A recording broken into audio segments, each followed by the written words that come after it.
Ladies and gentlemen, another day here in Cleveland for Browns training camp. Shedeur Sanders, Gabriel, Joe Flacco getting some more work in, and we're going to break down all the news, notes, highlights, observations from today. So make sure you guys lock in. Before we dive in, though, I do want to give some credit to Fred Greetham and all of the other Cleveland Browns reporters out there who work so hard each and every single day to kind of get these highlights out for us.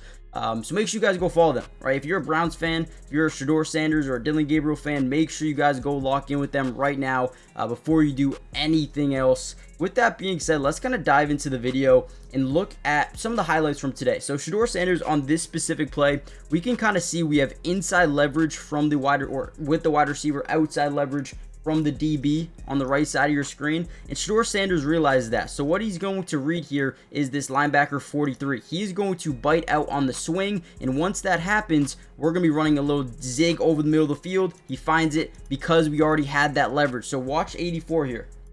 All right, we're going to see him act like he's running a little out. He's going to zig back to the inside, right? Boom, and we know it's there. We know it's there because 43, the linebacker, was in man coverage with the running back, which tells us that's man coverage. Let's take what the defense gives us with an inside leverage zig route. So, again, good play here by Shedeur Sanders, reading the defense, understanding, and taking what the defense gave him on this specific play. Let's break down a whole lot more. Here's another play by Shedeur Sanders. This tweet is actually from Daniel. You guys can go follow him on Twitter, covers the Browns. So you'll be able to see a lot more footage and news and notes from practice as well. But here, I'll let you guys watch the play, and then we'll kind of go back and break it down a little bit. So we see empty set. Everyone's spread out wide. We're going to get that thing released very quickly, okay? Now, again, first thing that we notice on this play is, do we notice how there's no safety help over the top? Okay, we see, what, 6 guys? 1, 2, 3, 4, 5, 6 guys pressuring the line of scrimmage. Well, this tells us that this is potentially cover 0. And if it is cover 0, we got to get that ball out quickly. Okay, if they're sending 6, we only have 5 to guard, 5 to protect, right? We don't have a running back in the backfield to protect us. Okay, so this ball has got to come out. So once he sees these linebackers come, you got all 6 guys coming, or actually 42 does drop, but he kind of shows that he's coming, right? Boom, he kind of stunts. He shows the offensive line that he's coming, then he drops back into coverage. It is a zone, but it's a shown blitz kind of a zone, right? But still, this guy drops back to the middle. He gets the ball out early on a little, hitch route to his tight end, Sal Cannella. Again, good job reading the defense and understanding, okay, they got a free rusher on my left side. Get the ball out. Just get it out. You do not want to take a sack. Gets it out. Good placement. And allows his guy to make a play after the catch. Picks up a couple of yards. Sal Cannella has been huge for Shedeur Sanders so far this offseason. And this was another play that I liked. So far, so good. Another play here by Shedeur. Again, looks like we have one high safety over the top. Let's just look at the play. He actually bites down to the right. Quick throw and an out to his tight end, who actually picks up a nice chunk of yardage here. Now, I can't really tell what the coverage is because they're not showing too much outside of the box. But what it looks like to me is he notices, once again, we got a blitz coming. You see how they're trying to stunt? They're sending this linebacker inside, letting that guy come through the A-gap while this guy's covering the outside. They get a free rusher to the quarterback once again here, right? He gets the ball out early. Yesterday, we saw him take a sack on the last play of practice. You can't be doing that. You do not want to take sacks. At some point, coaches don't like it, right? So he gets the ball out quick. But the good thing is here, he makes the right decision. He finds an open guy who turns up the field and gets probably 12 yards.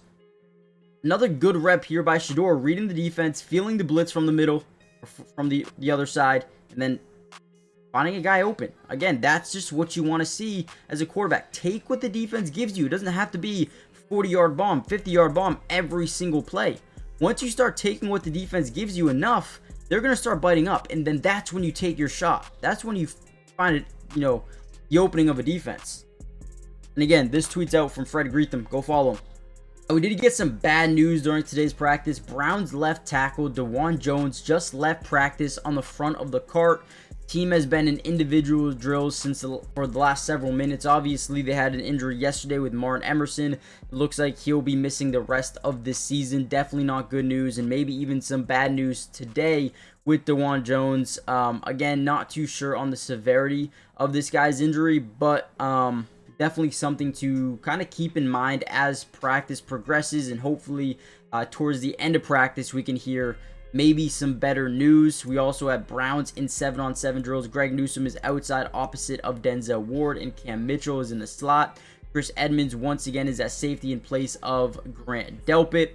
But ultimately, hopefully these guys can get healthy sooner rather than later. Now we have a really big play by Dillon Gabriel. Before we lock into this one, make sure you guys do me a favor, hit the like button if you haven't already done so. But most importantly, make sure you guys are subscribed to the channel if you are new. It is free. It doesn't cost anything to subscribe. And we will be covering the Browns throughout the entirety of this year's offseason. What does that include? All of training camp. We're going to be covering preseason football games, letting you guys know who's looking good, breaking down plays with the All-22, as well as regular season as well. So if you want more Browns updates, make sure you guys join the family if you haven't already done so, and turn on post notifications for updates when we drop these videos. So here's a play by Dillon Gabriel that I really did like. This is a beautiful ball. This is a beautiful ball by Dillon Gabriel. First thing that we notice here is as we drop back, we're going to notice one-on-one coverage. So bring it back a little bit. No, so we have one eye safety. He's already cheating to the left side of the field over here, right? Which means if we have a one-on-one coverage, these become yes-no reads for the quarterback, right? Now, essentially, what is a yes-no read? It's when a quarterback sees a matchup that he likes, one-on-one, no help over the top. Most of the time, if you like your guy, you're going to throw that ball almost no matter what, right? So that's kind of what he does. He sees the one-on-one matchup. He sees the safety kind of just nowhere near this area and says, I'm going to take my chance. And he throws a dot down the field for a massive gain right where the ball needs to be in a big play for this offense. Again, these are the ones you want to see the quarterback make. These are the ones, the risks that you want to take. If you're the quarterback, you want to take those one-on-one matchups, especially if you have a guy that you really like over the DB he's going up against. So I will say, very good throw here by Dillon Gabriel. Now, this is cool. Today, they actually ran a couple of different things. Gabriel ran one play with the second team offense versus the first team defense, I believe. Flacco ran one play with the first team versus the second team defense. And then Sanders ran a play with the second team offense with the first team defense. So, very good thing, very interesting thing.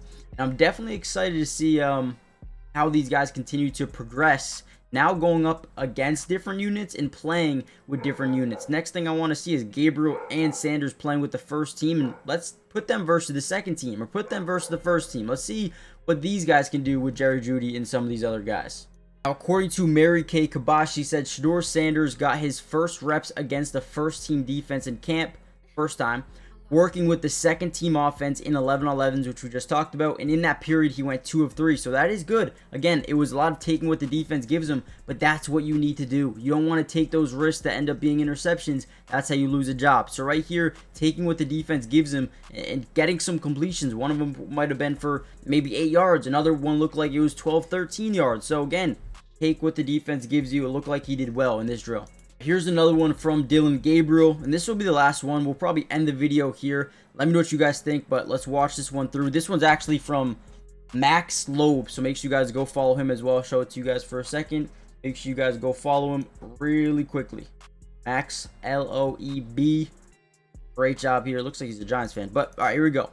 Dillon Gabriel in the shotgun, drops back, tries to hit a skinny post and overthrows it. Wide receiver and him were not on the same page with this specific play. Let's watch it one more time. Looks like he had a one-on-one coverage that he liked with a skinny post down the field. Right, prematurely throws it, which is sometimes what you need to do, just a little bit high and not in the good spot. DB probably should have came away with an interception there, but definitely not a way that you want to attack these reps right here. We had a bad interception by Gabriel yesterday as well, so definitely got away with one there. But all right, we're going to end the video. Hit the like button, subscribe, join the family, turn on post notifications, follow the reporters for more of these highlights. There's so much more to look at. I'll see you guys in the next one. Peace.